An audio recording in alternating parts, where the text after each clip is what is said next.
Right, I'm back at the alleyway here, conveniently marked with an old sofa. And I'm wondering where you can never really get quite parallel with it. You go too far or not far enough, or too far the other way. But you can see that blue mobile hut thing. Can't remember what they said it was used. It's some kind of, I don't know what it was called, what it was used for. But yeah, that's set up outside the house, isn't it? You can see the corner of the house there. And if you were parallel, if I could get parallel with it, you'd be able to see right up to the house. They probably let that bush grow over a bit now. But at the time of year, obviously, it would not have been so green and leafy and fulsome.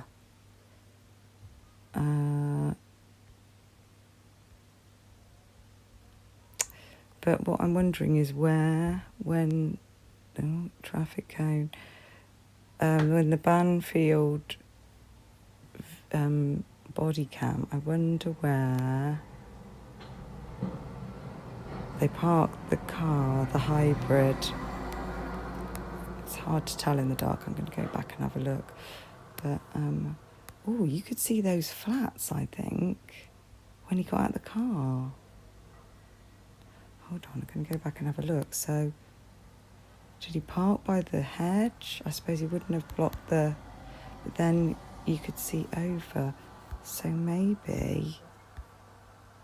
Did he park in one of these spaces? I don't think he did. I think he was actually on the road. Maybe there next to... Okay, let's go and have a look. Right, now just remember these apartments here, right? Remember that view. There on the right.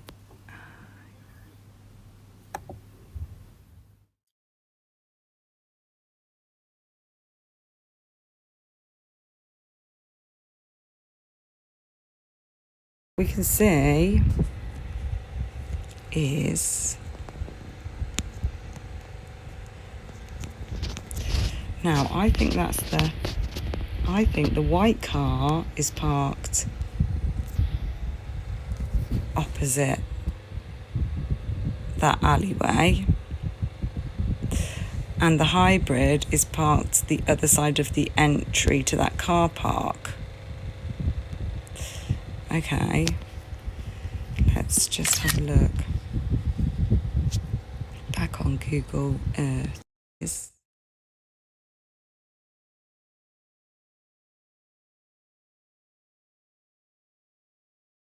Yeah, you can see it's those flats, can't you?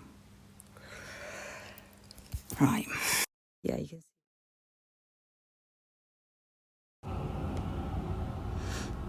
see. Okay, you can see the King Road pointing up northwards there. Ooh, that's my toast. Then you can see Pi Kappa Alpha. I didn't notice that there before. Up there. And so we want to be opposite the King Road, so-called King Road, despite it being on Queen Road residence. So it's about where we need to be. Let's turn round. There's good old Sigma Chi. I need to go a bit further this way. There's the old sofa. Okay, so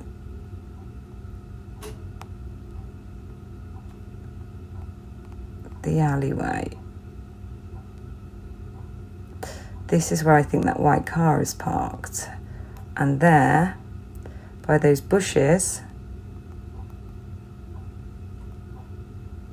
that's where, just about here, is where the hybrid was parked. Hybrid facing that way. the white car facing the other way on the other side of the entrance to this car park, to these apartments. And you just about see these apartments briefly as the officers are pulling over. But that white car is parked here, and here is opposite, is adjacent to this alleyway. And through this alleyway is this house, and this house is 112 King Road. And I just want to add, by the way, I'm not saying that that's Brian Kohberger.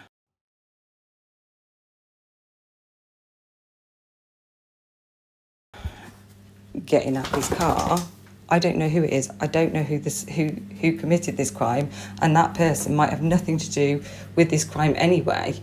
But all I'm saying is that there is a white car, because just because we don't know if they got the right white car, if they got the right, if Kohberger's car is the car that they needed, and even if it is, it needs to be proven that it's actually related to the crime, regardless of whether he was driving around at 4 o'clock in the morning or not.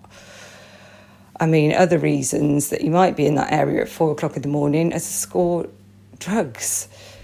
He's a known drug user, squeaky guinea pig, and that's also another way that transfer DNA, I still need to do the transfer DNA video. I'll try and do that today. But another way that his DNA could have ended up on that knife sheath is if that knife belonged to somebody who bought drugs from the same person, who was a drug dealer. And you know, sometimes when you score drugs from someone, say, my brother always complained about this, that when he used to like score marijuana, score weed, he'd have to sit and talk to drug dealers who would just he'd have to talk to people he didn't want to really talk to, but you have to sit there and have a smoke with them and chat and be somewhat sociable and pretend you like them and be nice, you know, just make conversation, and all he wanted to do was get his weed and go, basically, but he'd have to sit there and have a smoke with them because that was just the social etiquette of it, basically. And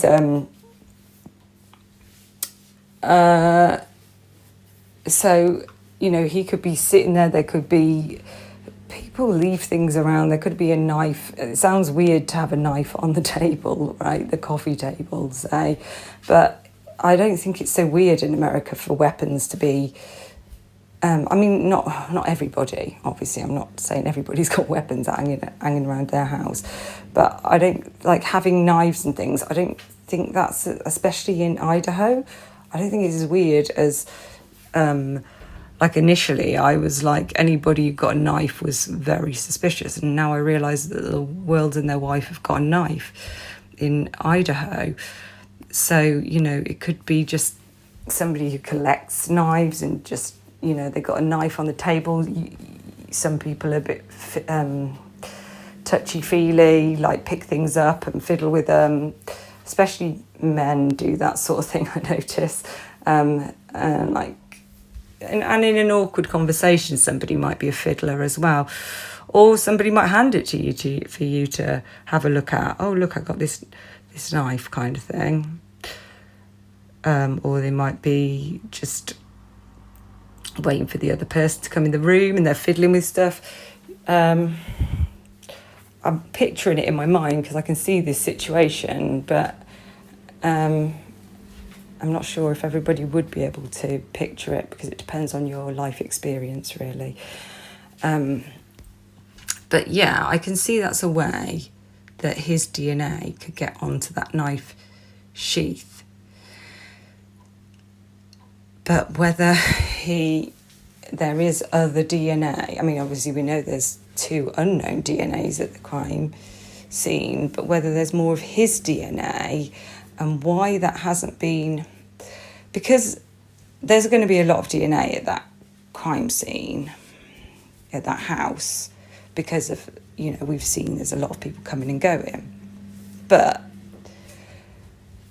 you would expect, and this is what this FBI profiler said yesterday, and also other people, that Johnny Law, who, with the knife, when he was talking about the K-bar knife, have said it's likely that he would have got cut. So, but I suppose it's finding that blood where he was when he got cut. If it's him or if it's anybody, there's the suspect I'm talking about. He might not be just one he. But they would imagine that his blood might be mingled with their blood, and DNA that you're looking for is specifically, within the blood. Then that's more suspicious. It does seem very odd that there would only be one small amount of DNA. It's got to be a small amount if it's transfer DNA, you know, on the knife sheath button. And the fact that it's in the button doesn't mean anything. If the person wiped it down, right, and it had got into the button, it could have just been from an old occasion, like it could have been from a while ago. And I wonder also if I don't know if they would have, but they might have done, if they were getting desperate, used M-vac. Because I'm trying to look up to see, because I know M-vac is used in cold cases, right?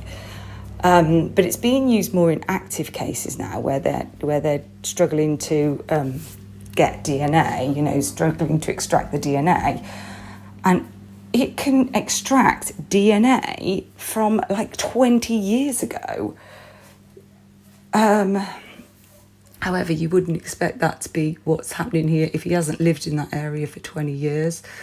He's only lived in it for a short while, so you wouldn't expect it to be going back. What the real thing, I think, is the fact that they used drugs in that house, and the fact that he used drugs is where that DNA could have got transferred, I think. But anyway, I need to eat my toast. I'm getting really starving here. I'm probably talking rubbish because I'm so hungry. So so the big point of this video was that white car is parked parallel to that alleyway there, and the hybrid was parked there.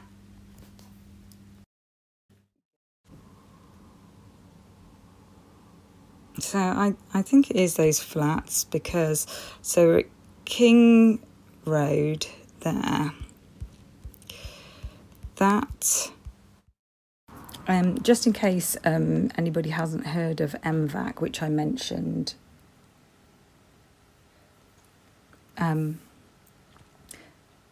this is M-vac, and there's a short video on it. It's primarily being used in with deteriorated DNA and in cold cases, but I believe it is being used more in active cases now, when they have difficulty extracting DNA. And particularly, I also read that it's being used more in high profile cases. So I thought just for anybody who hasn't heard of it, I thought I'd tag on this video. Traditional collection methods primarily collect DNA material from the surface or top of a substrate. But when the substrate is rough, porous, or the DNA is spread over a large area, they can fail to collect sufficient levels to generate a viable profile. The M-vac system is a wet vacuum-based forensic DNA collection system that sprays a sterile solution onto any surface and collects the DNA material, even when the DNA is difficult to collect from the fibers, cracks, and crevices. DNA is difficult to collect from the fibers, cracks, and crevices. This DNA is difficult to collect from the fibers, cracks, and crevices. This method has been shown to collect up to 200 times more DNA than traditional methods. The M-vac has been successful even after a traditional sample method has been tried. Every investigator knows the more quality DNA collected, the better the chances for a viable profile. With the advent of wet vacuum collection, investigators can now look at negative past results and ask, was there no DNA material on that surface? Or did the method used just not collect it? If it's the latter, then they know they need to utilize the M-vac. The M-vac system is helping investigators solve more crime through better forensic DNA collection. The M-vac can provide new life for an investigation and a better chance to solve the case.